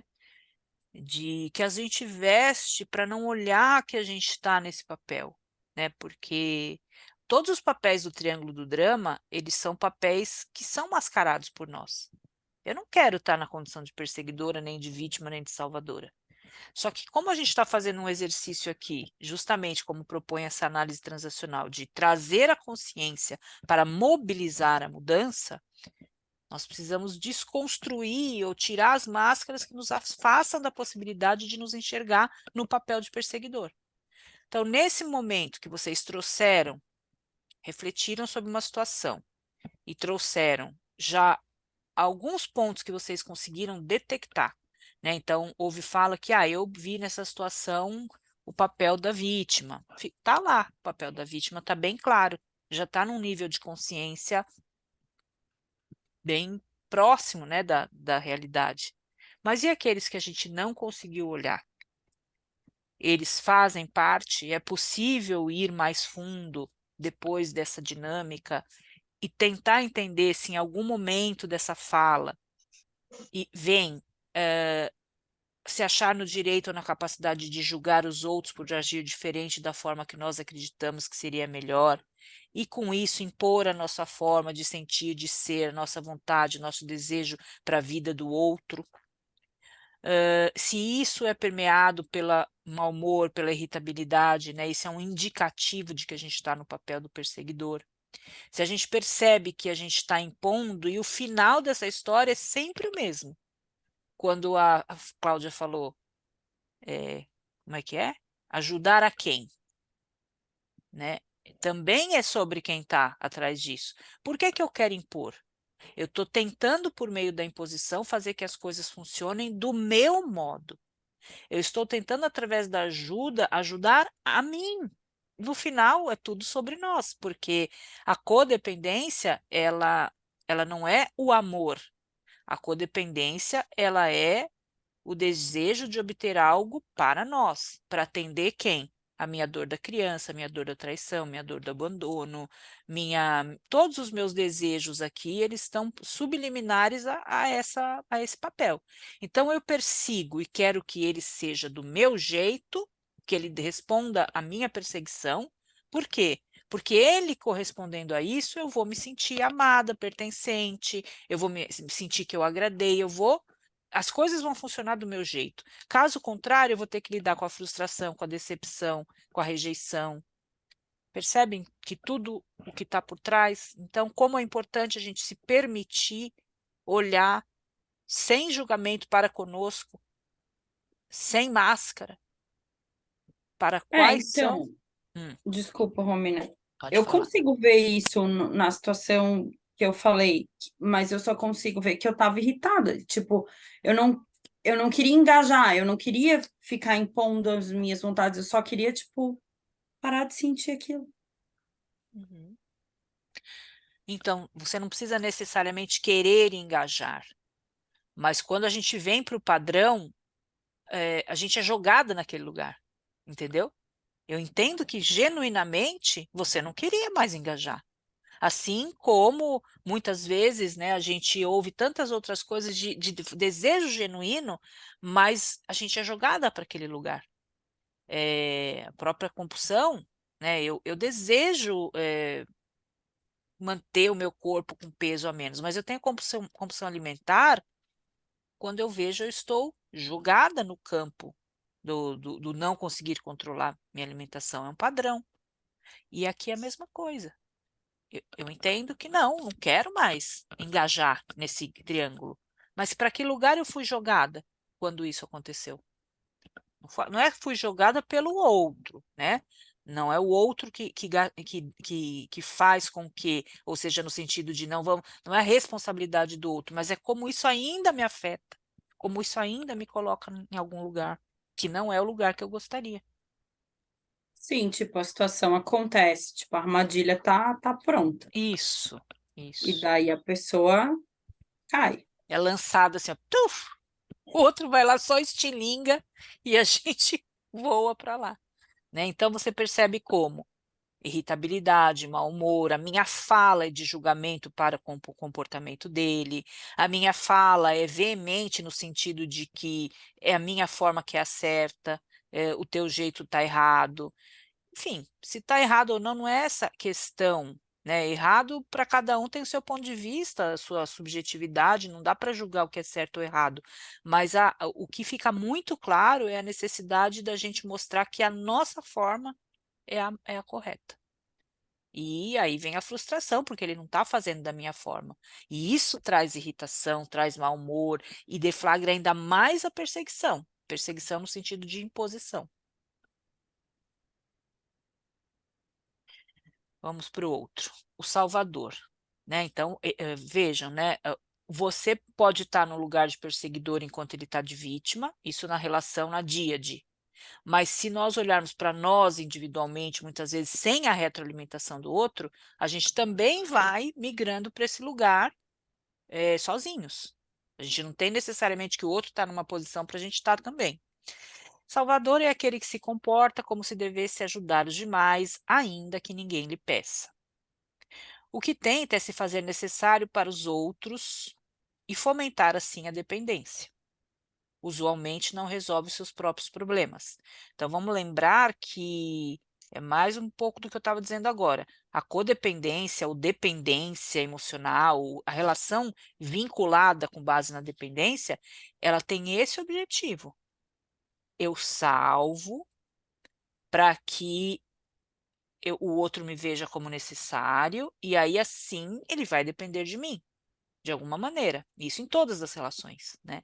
Quando a gente fala especificamente das relações conjugais, eu vejo bastante isso no nosso grupo de cônjuges, né, de amor exigente, aquela fala de que quando eu percebo que eu não sou mais necessária, que ele entrou em recuperação e que ele está fazendo todo um movimento e eu não tenho mais o meu papel de salvadora, tem uma crise, né? Que aí as pessoas acham, quando o outro estiver bem, seremos felizes para sempre? Não.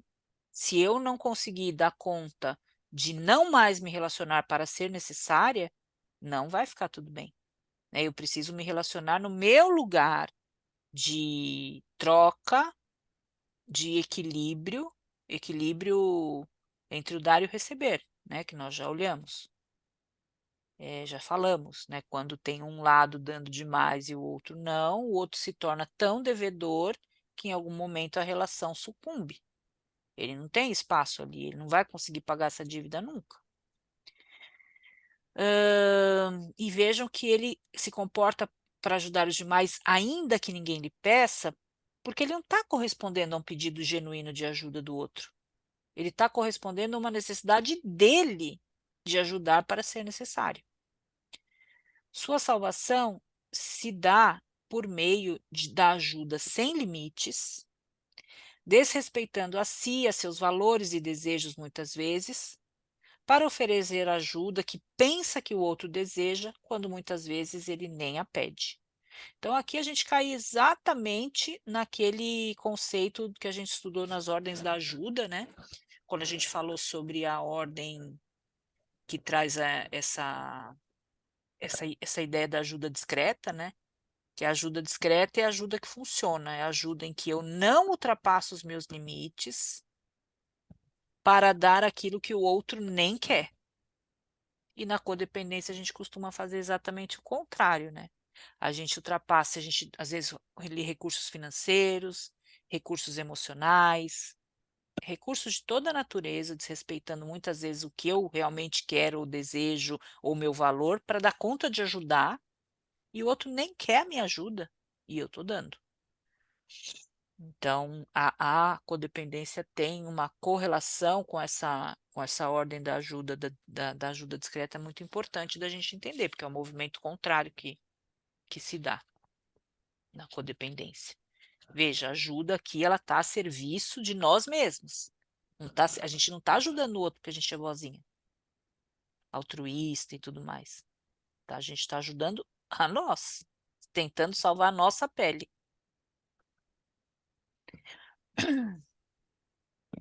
E a vítima corresponde a quem adota uma atitude de temor e passividade frente ao que está no ambiente.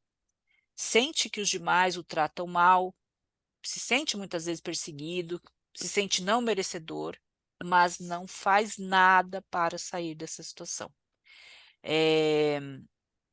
Fica, né, no papel de vítima, porque tem ganhos secundários nesse papel, e aí cada um se correlaciona com o seu ganho secundário em se manter nesse papel. Mas uma coisa muito importante dentro da teoria sistêmica, que é quando a gente estuda, né, sobre o papel da vítima, dentro da teoria sistêmica só existe um tipo de vítima. É a vítima que sofreu um acidente natural, ou uma queda de avião, foi algo que essa vítima realmente não tinha como fazer nada, né? Algo que está totalmente fora do controle, a questão de um evento da natureza, por exemplo, né? Ou de um acidente, etc. Então, nesse caso, a gente usa a palavra vítima. As vítimas do acidente, as vítimas do desastre, enfim. Mas, fora isso, ninguém é vítima. Todas as pessoas têm a condição de fazer algo para sair desse lugar. Só que na codependência a gente ganha algo para nós, né, mais uma vez a nosso serviço, em estar nesse papel.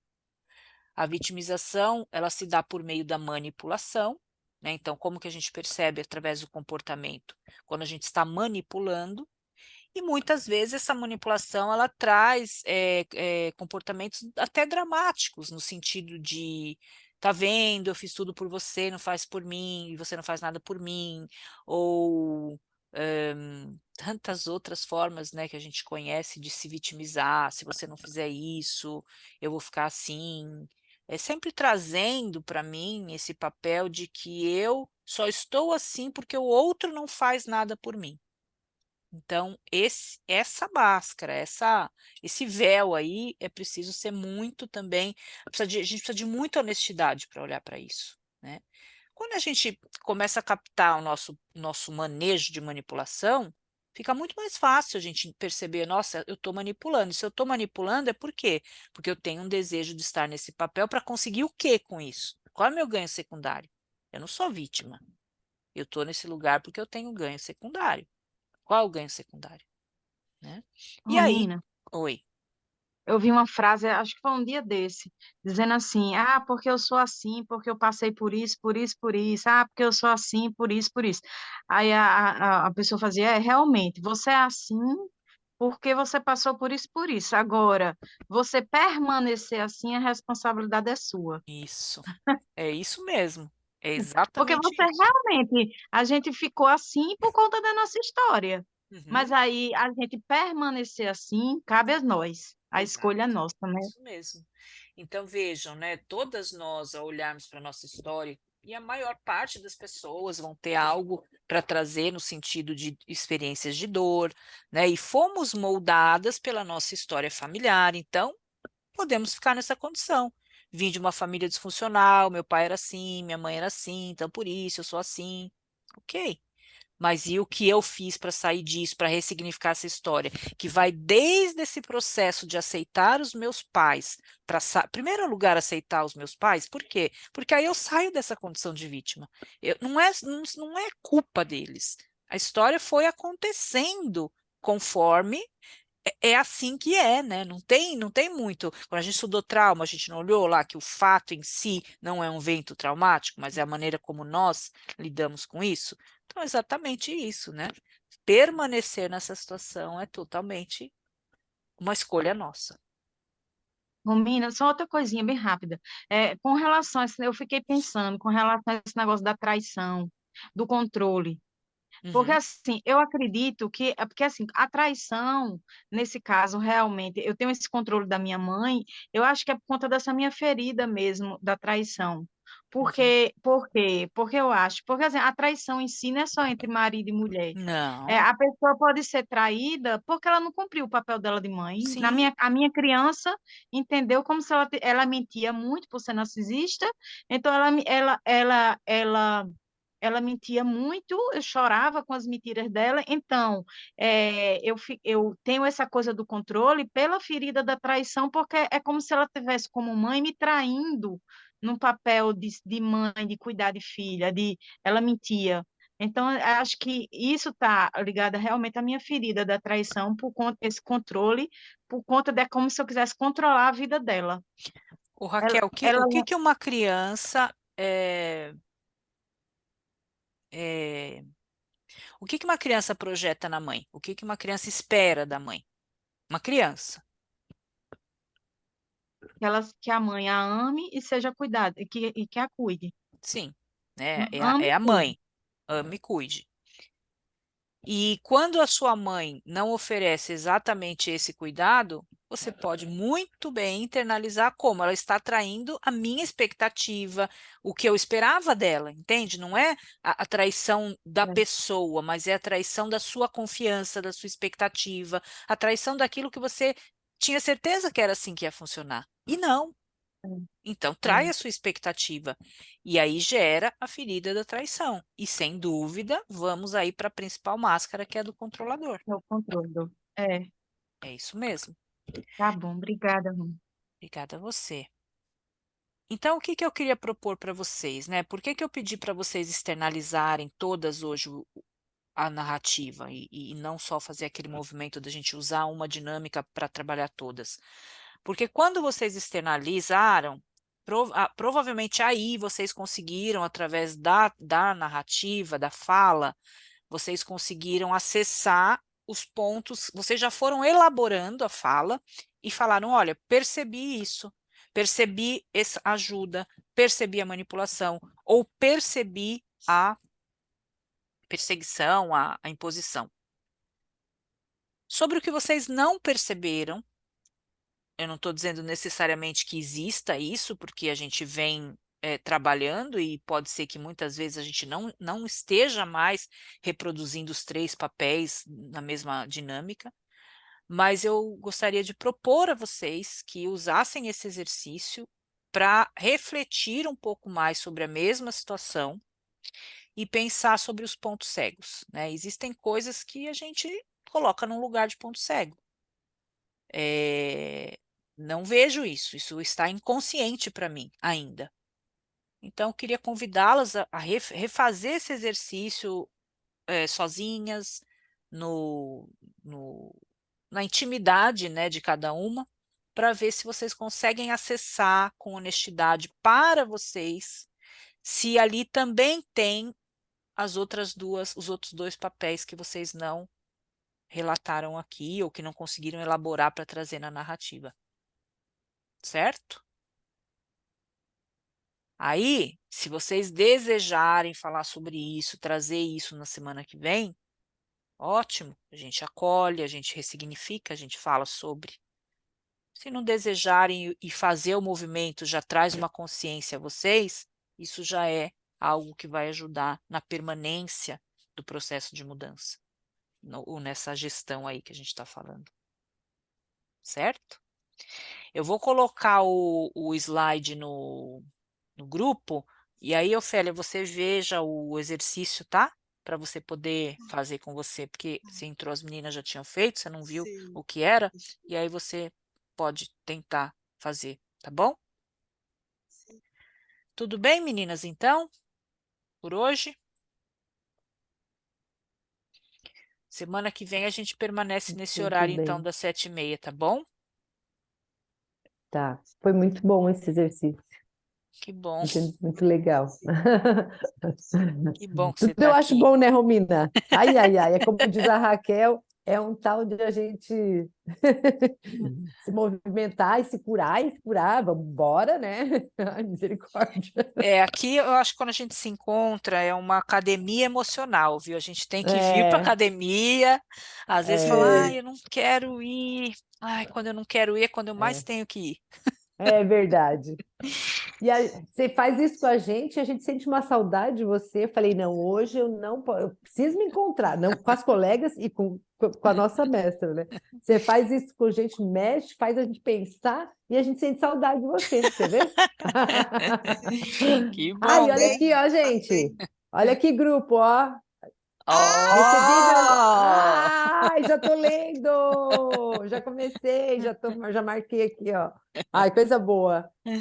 Ó, delícia. Que Já bom. sinto que vai ser.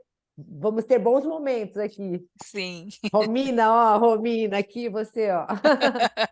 E vou contar só mais um segredinho para encerrar, Hum, que a Raquel falou para mim, quando nós estava no mais particular, eu falei, Raquel, eu queria muito que você fosse lá no retiro, a gente precisava se reencontrar, né? Vou hum, falar, viu, Raquel? Vou é, contar, vou é. contar. Pode? Daí ela falou, então, eu a princípio não vou, né, Raquel? Falou, mas colocar nas mãos de Deus. Se for para eu ir, eu vou. Falei, bom, já tá pronto, Já já melhorou, né? Já tirou já da Ela tá montanha, já melhorou. foi curando a para Eu vida cima. falei, dela com os algozes. Tu acha que ela ah, não vai? Eu isso, tenho certeza que ela isso. vai.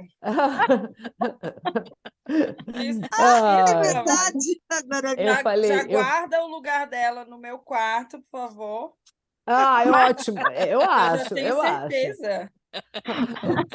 Duda, você será o algoz da vez, né, Raquel? Não, mentira, brincadeira. Não, de jeito nenhum, mas De- ela tá curando o que precisa ser curado. Você acha que ela não vai? Tá lá, ó, Então, linda tem já. que ir, né? Eu falei para ela, você volta para o mesmo lugar, mas numa situação totalmente diferente. Você vai ver que você vai vir aqui agora realmente olhar e falar, nossa, aquela Raquel que veio não é mais a Raquel que está aqui agora de novo. Raquel, pensa com carinho e que Deus abençoe. Espero que você Sim, possa voltar a amém. te Amém. encontrar. Seja o que A Deus Ofélia também. quiser para todas nós, né? Todas, né? É, É. o que tiver que ser para Tiver que maior ser, vai glória ser, de é Deus. verdade. É, isso Certo? mesmo. Tá Tá bom, Um bem. beijo meninas. para Muito todas. obrigada por Obrigada, hoje, gente. viu? Até Boa semana que Obrigada por noite. vem. tudo. Tchau, tchau. Obrigada, tá? Obrigada a Beijo. vocês. Beijo.